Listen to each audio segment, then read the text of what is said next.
Welcome, Anne-Marie. I'm absolutely stoked to have you on the podcast today and joining us. I've known you for a fair while, and this conversation in particular has been one I've been really looking forward to. So thank you for taking the time to join us. No worries, Aaron. Hi. Anne-Marie, for those that don't know you, you're obviously a key part of OneVentures, and there's a big story there that I'd love to get to. You've got a lot of experience in VC, but I'm actually keen to go back to the genesis story, much like we do with founders. Like, how did you end up where you are today? And I know some parts of your career and the multitude of hats that you've worn, but going back even earlier, how did young Anne-Marie kick off in the world and end up where you are today? Well, I'm not going to go back to birth, but if I go back to my childhood, I was the daughter of a country cop, and Mum and Dad moved towns through outback South Australia every 3 years, and that taught me a lot about resilience, a lot about meeting new people, losing old friends, forming new friendship groups, a lot about going to school the day after my dad's arrested someone's dad and having to deal with the fallout of that kind of stuff. And it was really a place that grew, true story. It was really a sort of a childhood that grew a lot of resilience in myself and my brother. And it was also an environment where there wasn't a lot to do apart from be outdoors and read in a lot of cases. My parents were very keen on learning and reading, and I suppose that's become sort of a foundation of myself as I've grown up. I like to continuously learn and read, and education was highly valued. There was never any doubt that I was going to go to university and go on and have a professional career, and Mum and Dad encouraged me in that. So I was always taught to be curious. I was taught to entertain myself, be gregarious, and learn how to meet new people, form new friendships, and move on when necessary into those sort of new environments. So it was a great sort of upbringing, taught me a lot about the natural world and how to be curious. So when I eventually did go to university in the big smoke of Adelaide, I initially studied medicine, curiously. I got the marks to get into medicine, but I didn't have the application to be able to go on into that sort of education. So I rolled over into a science degree and really got interested in how you take technology and science and develop that knowledge into new products and services. And I think that's really been the cornerstone of my career. So I went straight into management in the field of plant biotechnology, developing new cultivars of food, foliage, forestry, plants, and cultivating them in the millions and selling them all over the world, but mostly to the United States and the Netherlands. And then I moved into technology commercialisation at the University of Queensland. I think about the time I first met you, Aaron, I was running i.lab, which at that stage was Queensland's or Brisbane's only technology incubator. And I rolled from i.lab almost directly into becoming a co-founder of OneVentures, venture capital firm. That's a phenomenal journey. I'm curious, with your father being a police officer, was there ever an interest in potentially joining the police force? No.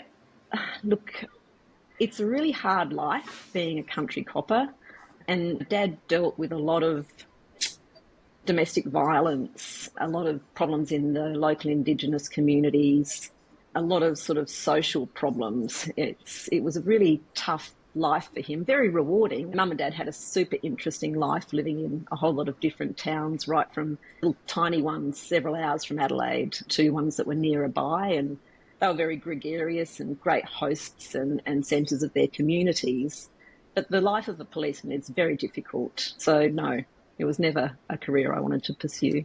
Notwithstanding the career choice, it sounds like that childhood of resilience then set you really well for venture, because setting up a venture fund and being in venture, I think, is something that you need to have a lot of resilience for, both at the GP and an investee level. What were the early days of OneVentures, and for this is a podcast for aspiring investors as it is as founders, what's some of the things that you look back and you wish you knew?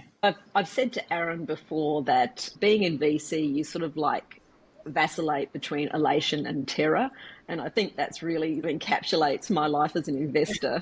The elation is like the absolute thrill of meeting entrepreneurs that are full of energy and excitement about their new opportunity, and seeing them hit their straps, perhaps being part of their journey as an investor or a mentor or an advisor or a director. That's the elation part. It's just absolutely thrilling to be at the beginning of those really early stage opportunities. The terror comes later because, of course, not everything is successful.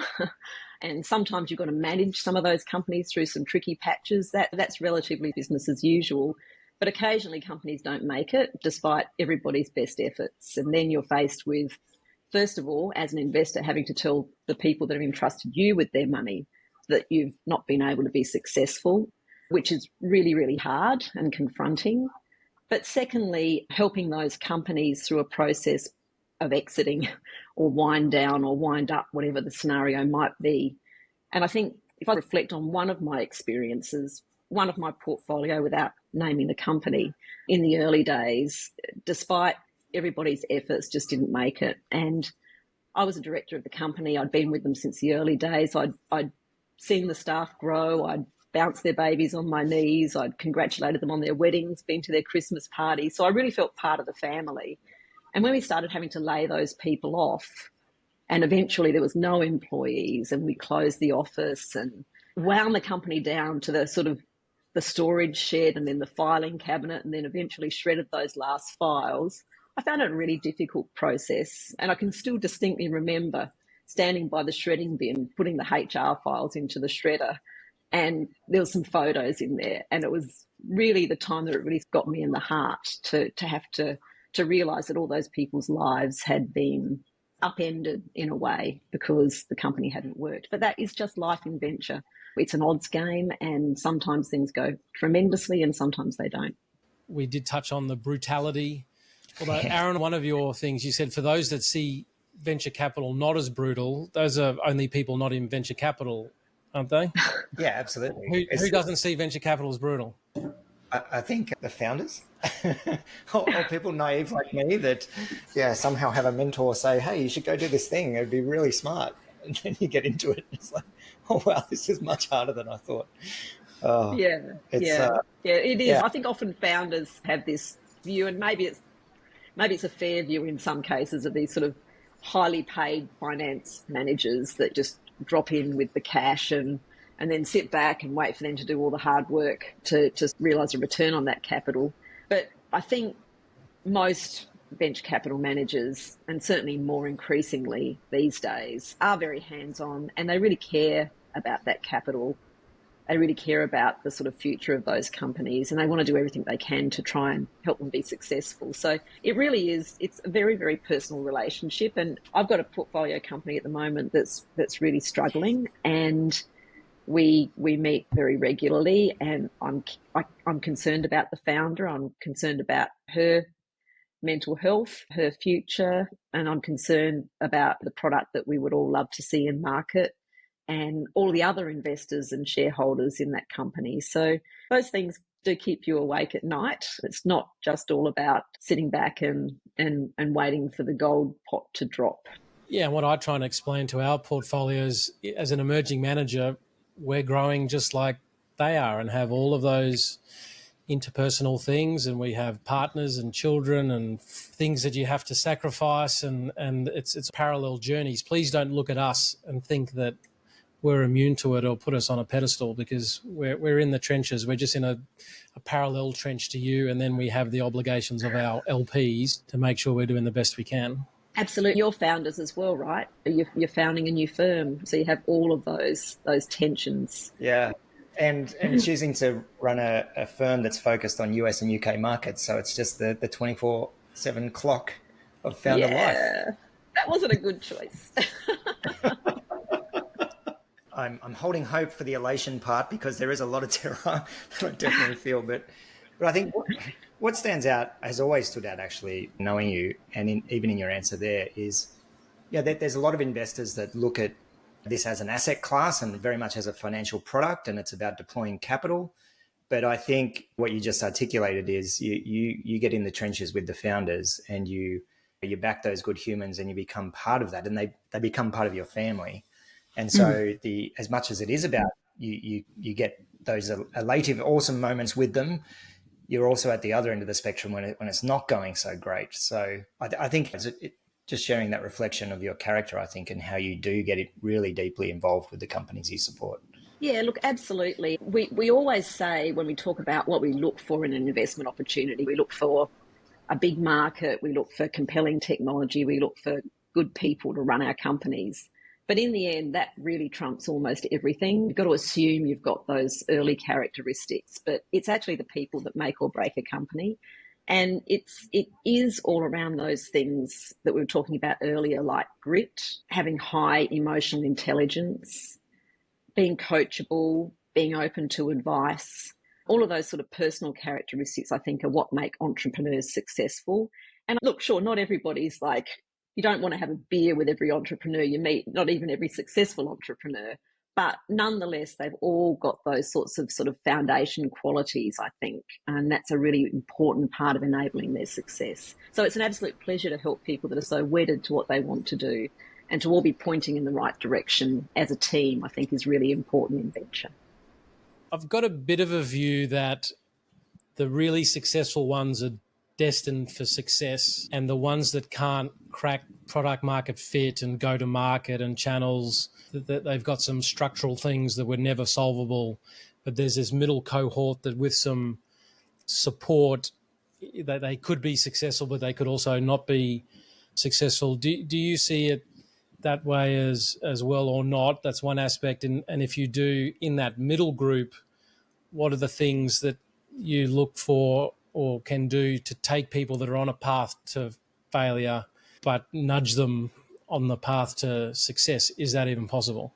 I don't think there's one answer to that, but I think often it's about the go-to-market strategy, and I think you intimated that a little bit in your question. Sometimes we'll have the best product, technology or service in its class, but if we make big missteps early on in our go-to-market strategy, or around things like pricing or how we capture a category in a way that builds to profitability and scalability, I think we can make it really hard for ourselves on those journeys. So I think people in that middle band, being able to listen to individuals that have got experience of scaling products into market, setting pricing that enables them to reach profitability eventually, understanding how to lock down things like distribution channels, enter new market verticals, enter new geographies. These are skills that are available through the experience of others to budding entrepreneurs in the market. And I think if I could just pick up on one of the points that I just made, when we look at entrepreneurs, in my view and my experience, the ones that are most successful have this sort of innate ability to sell, and that sell in sort of the big sense of the word, the ability to look out into the market, determine who's the ultimate buyer, how they're going to be able to access those individuals, be able to listen to the voice of the customer, develop a protocol to enable them to go out into market, capture market quickly, and set up a blueprint for the future of how they're going to continue to grow and scale into their markets. I think that's a really critical characteristic for entrepreneurs. Not that all founders go on to be continuously the sort of key person that sells and does BD in a company, but someone has to start, and typically that will be the founding entrepreneur. There was a saying that we found online the other day that first-time founders concentrate on product, second-time founders concentrate on sales and distribution. Absolutely. Do you see it as black and white of that second-time or more experienced founders are the ones that you've found lead to some of those experiences and better success, or do you see it across both first-time and second-time, third-time, etc.?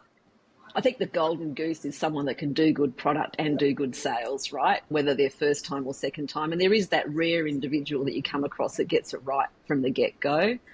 But I think it very much depends on the founder origin. So this is a gross generalization, but if we pull technology, say, out of a university or research institution, we're typically working with a scientist or a technologist that's very close to the product, and relatively inexperienced in the sales piece, if I can put it that way, or the business growth piece. So you tend to find that it becomes a lot trickier, and you've got to invest a lot more time and energy into supporting the go-to-market strategy in that scenario. If we have an entrepreneur that perhaps comes out of industry, that perhaps they may be technical and they have partnered with a technologist to develop a solution, then their first-time journey into entrepreneurship can be a smooth transition into that sales process. There really are just so many different stories, whether it's first-time, second-time founder. I'm not really sure I have the metrics to be able to make an assessment either way, but it really does depend a lot on the characteristics and experience of the individual, and also whether they're prepared to surround themselves with people to help support that process. And have you found any way to measure for those characteristics? Like you mentioned before, grit and those sort of the emotional intelligence, but these more subjective humanistic characteristics. Have you come up with some way of measuring for that, or a process that you put founders through, or is it something you discover with time? Super good question. And I would say probably three things. The first thing is, as we've evolved our portfolio, we've spent a lot more time getting to know the key individuals involved in our companies. And obviously with experience comes the ability to recognise those characteristics in individuals. So that's been important. We have also, we actually use this tool for all of our employees and occasionally for founders. So we have a kind of it's called job fit testing. So we have an online tool that was developed by Kevin Chandler of Chandler McLeod that enables us to assess the characteristics of an individual in terms of their fit to the role. So in the case of, say, a founder CEO, when we are looking for those characteristics, this test enables us to have some insights into whether they've got the right characteristics, skills and experience to be able to fulfill those roles. And that's super helpful. And I think probably the third thing is just being able to make an assessment of how frequently an individual delivers what they say they're going to deliver. We all know we meet an entrepreneur, they give us a forecast or a plan, and 9 times out of 10, you look back a year later and not very much of that forecast or plan has been achieved.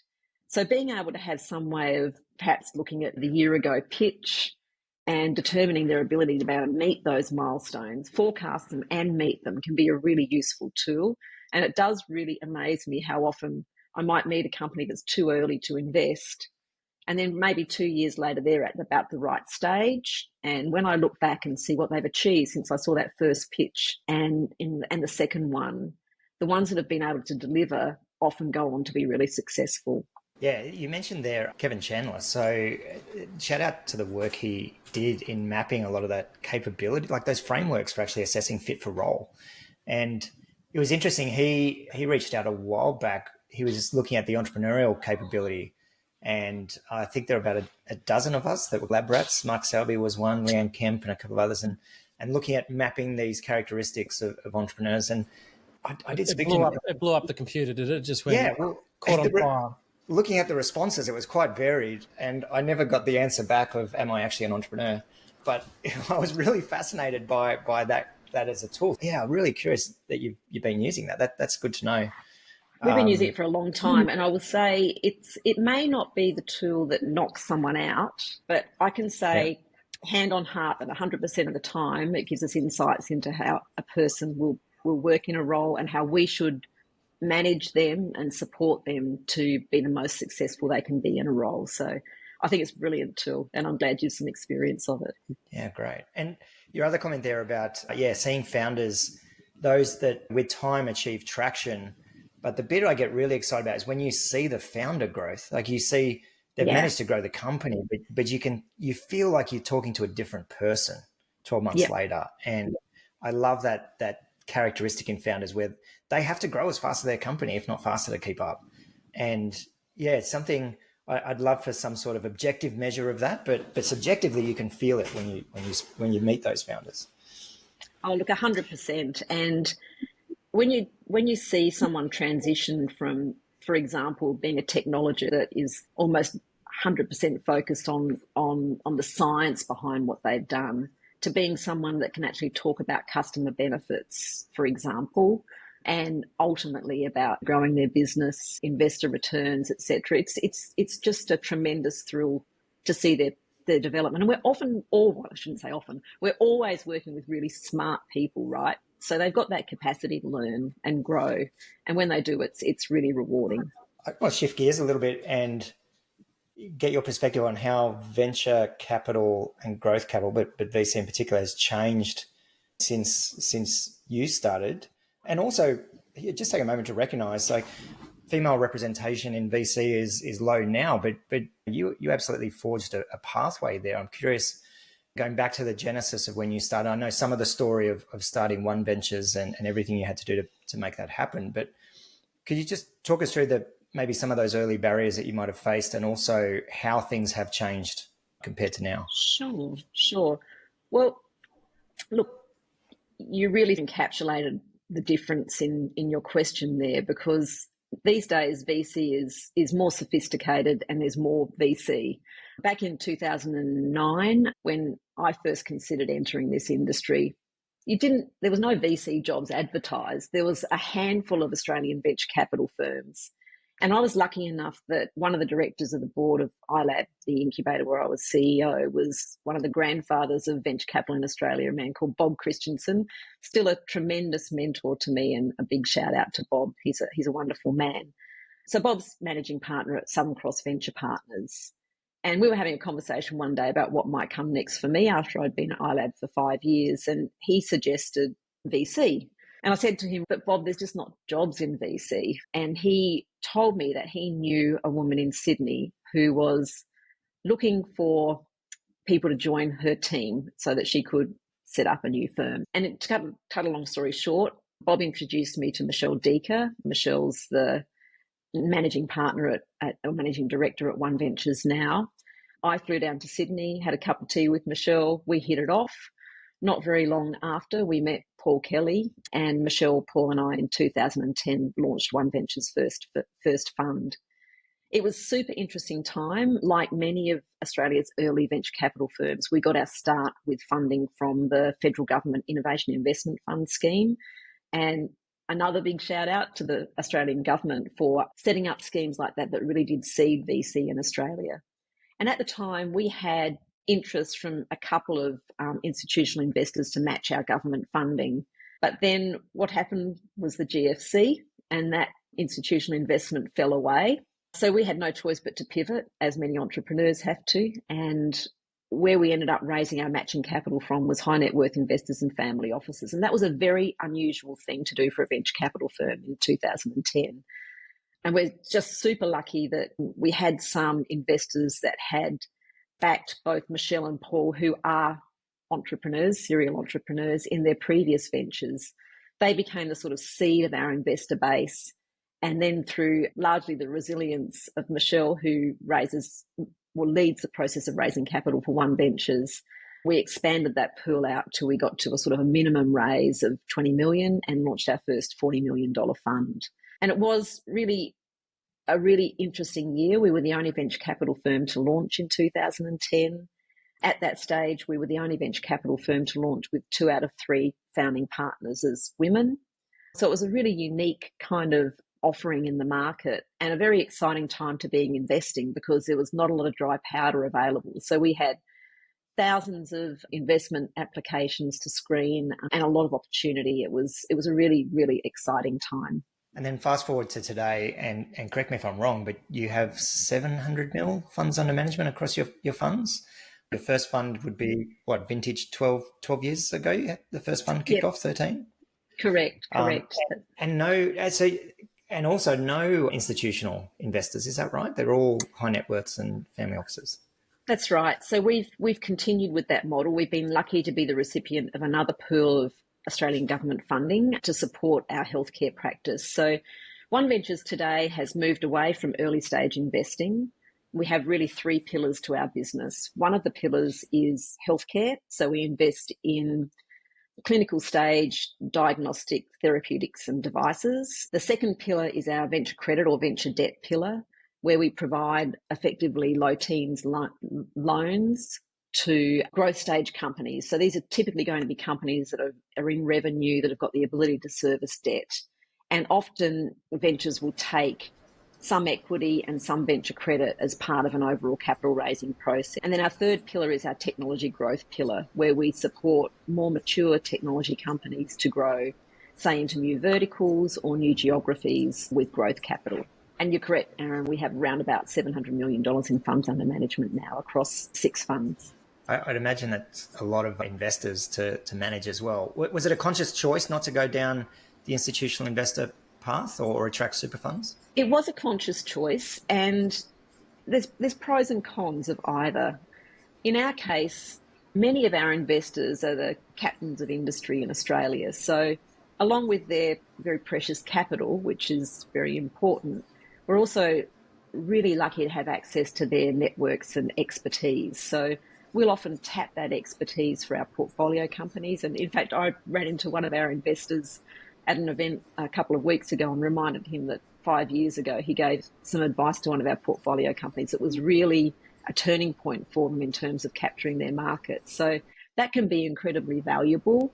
And we love that sort of blend of being able to access both capital and expertise and networks that we have available to us in our high net worth investor and family office space.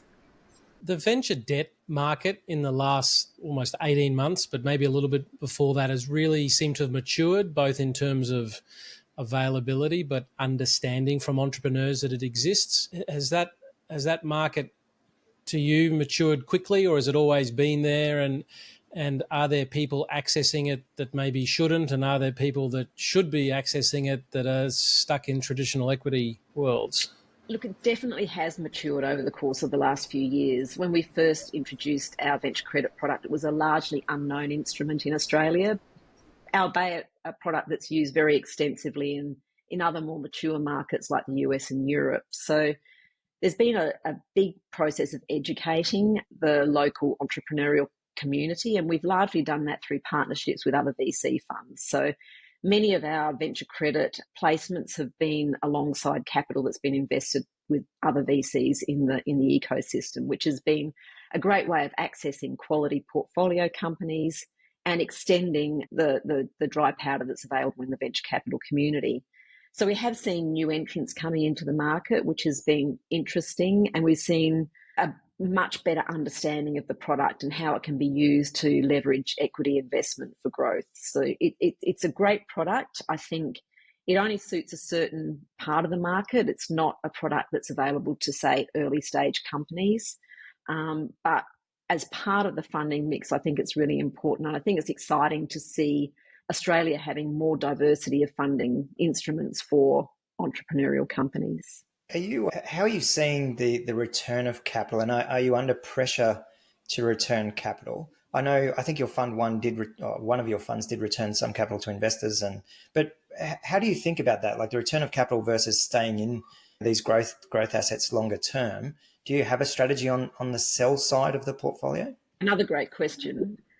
It's a really important tension, because obviously you're in a situation where you want to realise an optimal return for investors, but investors are also, they're patient to a degree, but our funds are all 10-year closed-end funds. That's a long time for an investor to stick in and wait for an investment return. So we're always managing that balance, and we've been fortunate enough to be able to return capital across our early funds, which has meant that our investors have been able to realise some returns while also understanding that there's lots of value left in the remaining portfolio. One of the things that we're really focused on is our investor relations function and ensuring that our investors are well informed about how the portfolio is tracking, about our plans in terms of that exit process. And yes, we are always focused on the end point, because as a venture capital investor, of course, our job is to return capital to our own limited partners. So that's a fundamental part of our business. And just by way of example, we have quarterly investment committee meetings for each fund. And really the business of those meetings, when we get past the deployment phase, is to talk about how the companies are tracking and what that exit strategy looks like and how it's progressing. So we're laser-like focused on those outcomes and trying to work out where that sort of pivot point is, where enough value has been realised to go out into market, but we're not leaving too much money on the table. So it's a bit of a delicate balancing act. Yeah. I think in addition to the venture debt that we see trending and maturing, we're also seeing a lot more secondaries in the market as well. Is that something you're observing also? Absolutely. Yes, it is. And it's It's a really important instrument, particularly in the current environment where, for example, M&A is slow. We need more sort of opportunities to be able to divest or to be able to create a bit of space to enable us to realise those sort of optimal returns. So I think we'll see more and more secondaries coming through into the market over the course of the next couple of years until we see how the market recalibrates. I don't think it's going to calibrate back to where it was, but it's going to recalibrate into a different space. Yeah, we're seeing a world, I think, especially with venture debt and those opportunities coming to family offices where they may have deployed straight into the equity stack. It's now at a position where if you can get first security on a great growth asset in the teens, that provides a great return versus risking it on the moonshot on the equity side. We've seen some of our investors then stay away from the equity side, which my fear is that is there going to be less available compared to the venture debt? Look, I think venture debt provides a number of attractive features for limited partners, and one of them is the annuity revenue, the annuity income. But ownership is a very powerful tool as well, and I think being able to hold equity in a really prospective company will remain of interest. I think there's a lot of limited partner, perhaps uncertainty, perhaps nervousness, and venture credit can play into that scenario because it's seen as being a little bit safer than equity. But I think there will always be a place for both. And I think being able to offer a blend both on the limited partner side and on the portfolio company side is a way of reducing risk across both of those stakeholder groups. Yeah. One of the things that we're seeing, and you'd have to be living under a rock not to see it, is just the advent of AI, both from an investment perspective, but also the disruption to the existing portfolio. How are you guys viewing AI from either an investment thematic or the portfolio and just trying to wrap your head around it? Look, I think it's a really exciting movement, if I can call it that. And I think if we think about how it impacts on our daily work, it's a great productivity tool, right? So being able to use various AI tools in due diligence and deal screening and to enable more ready access to information is a real opportunity to take out the sort of bit of the dead work from those sort of early processes. And I'm really excited about the potential perhaps for us to be able to apply AI in our business, in our investment businesses, to enable us to better monitor and manage our portfolio, to see the sort of early signs of companies that might be trending away from their sort of optimal performance, for example. I think that provides a lot of opportunity. In terms of areas for investment, I think there's obviously a lot of opportunities coming through deal flow. One of the things that's often missing is that connection between the technology and the monetization model. And I think a lot of us are struggling to find those businesses that have got a really great plan to monetize their AI. But I'll give you an example of a company that I'm working with at the moment. So I've just joined the board of a company called AMAG, Advanced Mobility Analytics Group. And AMAG originated out of three leading universities, including UQ, and they apply AI and other technologies to the problem of road safety. So effectively using various algorithms to take data off of cameras to track traffic across intersections, for example, and advise local authorities on what can be done to reduce the risk of road accidents and incidents with pedestrians at those intersections. So I really love the application of this really bleeding edge technology to what's a very traditional problem being addressed by large institutions like our government. I'm curious as well, you described at the start, you have that curiosity that was embedded from your childhood and that appetite to learn. What are the sources that you rely upon now? How do you continue that learning? And we talk about AI and we're spending a lot of time consuming a lot of content around AI, but what are your go-tos? And you mentioned as well you have a mentor, but outside of that, what other sources of new information and knowledge do you find useful? I guess, first of all, I have a very varied portfolio of work these days. Along with the work that I do at OneVentures, I'm on the board of InterFinancial, which is a corporate advisory firm. So I have some exposure to the world of M&A, and I'm learning lots of new and interesting things there. My portfolio of work spans early stage, so I do some work with universities. So I'm right at the sort of research end, all the way through to public companies. So I'm seeing things through various different lenses, and all of those experiences are great learning opportunities. I also try to read broadly and regularly, and one of the things I've challenged myself to do as I've grown up a little bit is to read the opposite perspective on issues. And I find that really a really good way to stretch your mind and really challenge your sort of conscious and unconscious biases if I can. And I really like podcasts too. And just to my previous point, my favourite podcast at the moment is the All In podcast. Do you know it? Yes, Yeah. very good. So I do a lot of listening to All In, and lots of the time I think, you guys, you're just not my people because their views are so widely disparate to mine. But it really makes me think, why does that grate? How do that, what in their experience leads them to have those beliefs? But it's also a great educational forum to just learn a little bit more about, for instance, AI. Probably I've learned more listening to the All In podcast about AI than I have in all the sort of reading and speaking to entrepreneurs, and its application, which is really super important in our industry. Yeah, that's a great shout out. I do enjoy that podcast. And you reminded me there of a quote from Derek Sivers that kind of lives in my head, which is strong opinions help you find your own. And I think, hunting out the contrarian point of view or a different perspective really helps me find clarity on, okay, here's my view, or now I'm able to form a view, which is for me quite handy. I'm curious, what do you see on the horizon? What's exciting you in the next 12 months to 3 years? Where do you think things are heading? What's got you interested? Look, probably the thing that excites me most is seeing our portfolio at OneVentures mature. So we have some like super exciting companies in our portfolio, including some that have reached the sort of mythical unicorn status. And watching them, for example, on healthcare side, one of our early investments was in a company called Vaxxus, which is developing a new vaccine delivery system. And we invested in this company in 2011, so one of our very early investments, and they're scaling up to early production now, which is truly exciting to watch them hit their straps.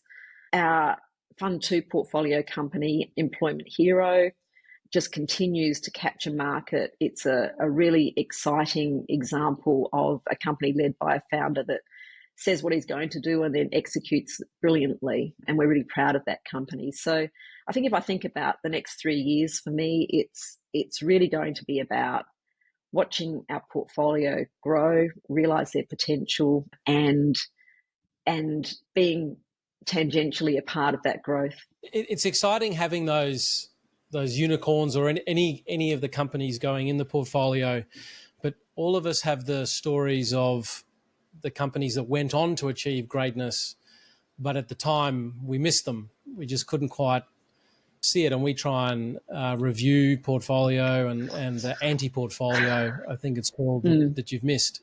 Do you go back and look at those and look at what your process was and whether it was the process that led to it or whether it was biases? How do you use the lessons of the boats that were missed?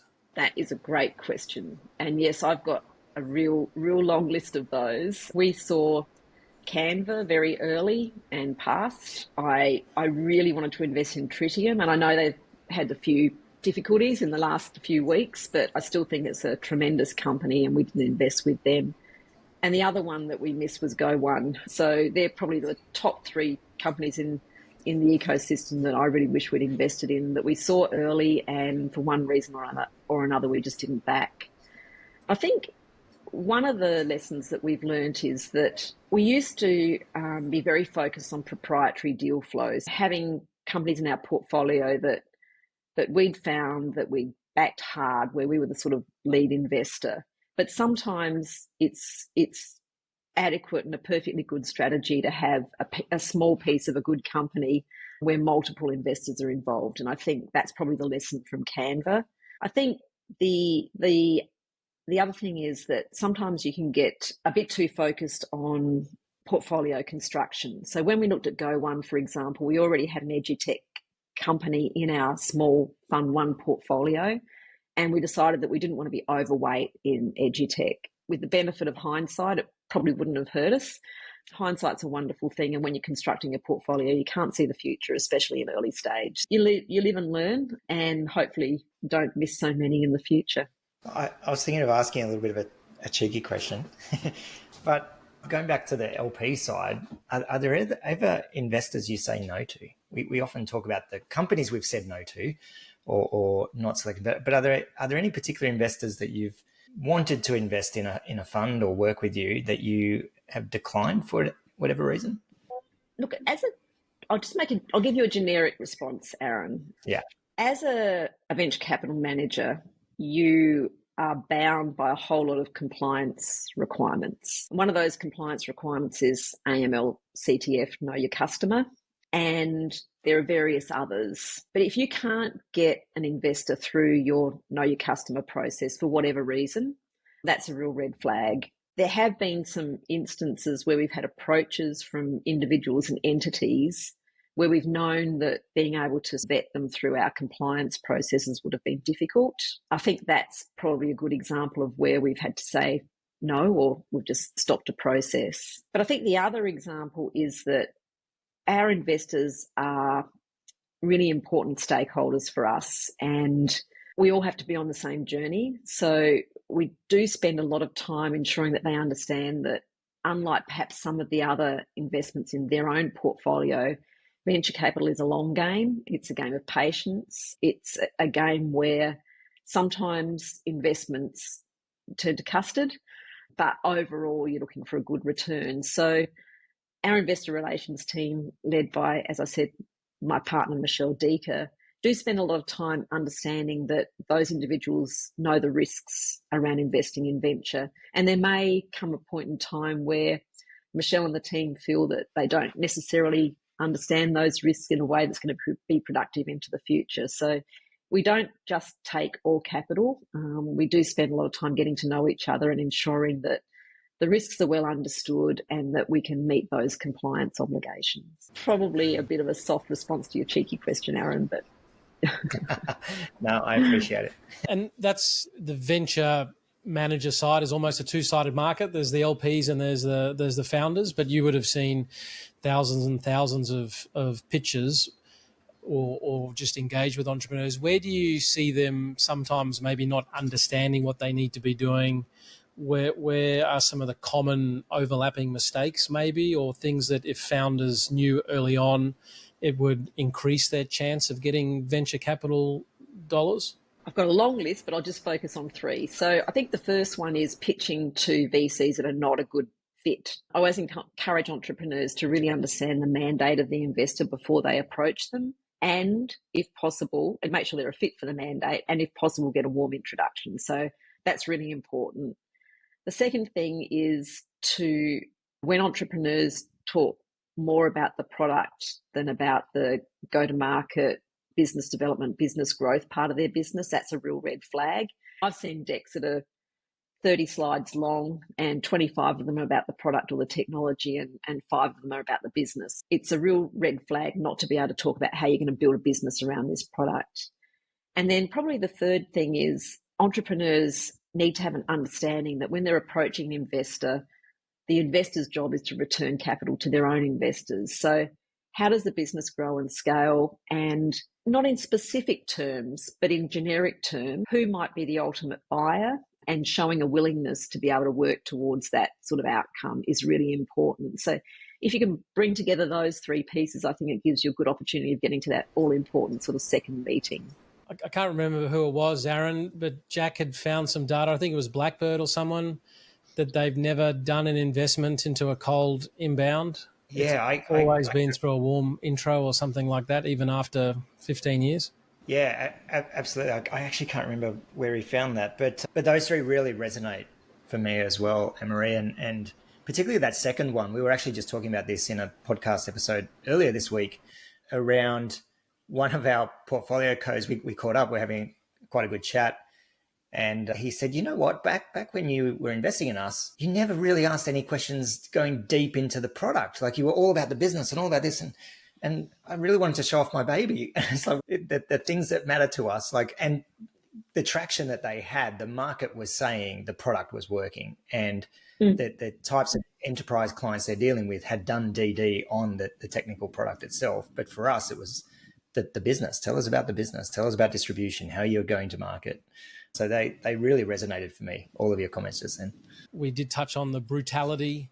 Although, Aaron, you said for those that see venture capital not as brutal, those are only people not in venture capital, aren't they? Yeah, absolutely. Who doesn't see venture capital as brutal? I think the founders or people naive like me that, somehow have a mentor say, hey, you should go do this thing. It'd be really smart. And then you get into it. It's like, oh, wow, this is much harder than I thought. It is. Yeah. I think often founders have this view, and maybe it's a fair view in some cases, of these sort of highly paid finance managers that just drop in with the cash and then sit back and wait for them to do all the hard work to realise a return on that capital. But I think most venture capital managers, and certainly more increasingly these days, are very hands-on, and they really care about that capital. They really care about the sort of future of those companies, and they want to do everything they can to try and help them be successful. So it really is, it's a very, very personal relationship. And I've got a portfolio company at the moment that's really struggling, and we meet very regularly, and I'm concerned about the founder. I'm concerned about her mental health, her future, and I'm concerned about the product that we would all love to see in market, and all the other investors and shareholders in that company. So those things do keep you awake at night. It's not just all about sitting back and waiting for the gold pot to drop. Yeah, and what I try and explain to our portfolios, as an emerging manager, we're growing just like they are and have all of those interpersonal things, and we have partners and children and things that you have to sacrifice, and it's almost like parallel journeys. Please don't look at us and think that we're immune to it or put us on a pedestal, because we're in the trenches. We're just in a parallel trench to you, and then we have the obligations of our LPs to make sure we're doing the best we can. Absolutely. You're founders as well, right? You're founding a new firm, so you have all of those tensions. Yeah. And choosing to run a firm that's focused on US and UK markets. So it's just the 24/7 clock of founder life. That wasn't a good choice. What's that stupid saying? I didn't want to work 9 to 5 for someone else, so now I work for myself and I get to work 24/7. So yeah, exactly. Marie, this has been excellent. Thank you. It's been welcome. Absolutely fantastic chatting to you, Anne-Marie. I really appreciate your time. I know you've got a lot on, but yeah, for me personally, so many great insights here, and always appreciate the time that you give us. OneVentures has been an inspiration to the ecosystem and what you guys have built and what you continue to build and iterate. Thank you for that. You're welcome. And I think probably the closing comment that I'd like to make is that we do also feel very profoundly the responsibility to support emerging managers. So it's always been a pleasure chatting to you guys, and I wish you all the best with your journey. Thank you. Thank you. Have a good day.